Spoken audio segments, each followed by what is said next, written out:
This is the first assignment for the real-time rendering course. To implement three different reflectance models, I choose meaningful model, non-photorealistic tomb model, and cryptography model.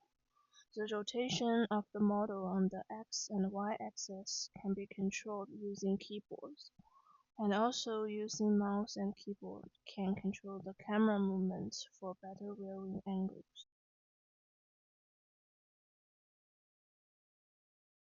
The first model is the meaningful model. It calculates the reflectance by adding the ambient, diffuse, and specular components of light.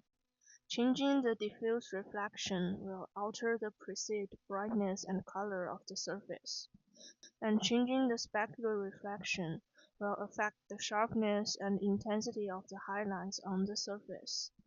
The phone exponent controls the size and focus of the specular highlights, where higher values result in small, sharper highlights and lower values create broader, softer highlights. The tomb model is pretty much the same calculation as the meaningful model, but it discretizes the light intensity into distinct levels using step function, which makes the highlight and shadows no longer smooth and creates a cartoon-style rendering. Changing the diffuse reflection, specular reflection, and phone exponent in the tomb model will also affect the shading intensity levels, the size and sharpness of the highlights.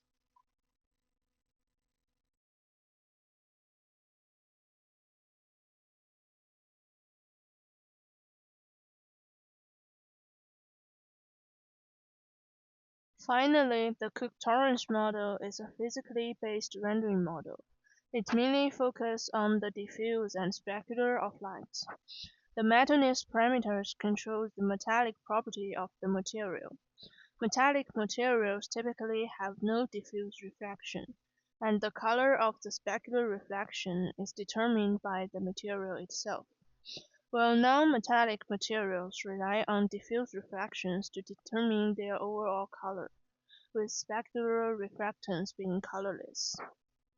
The roughness parameters control the roughness of the surface.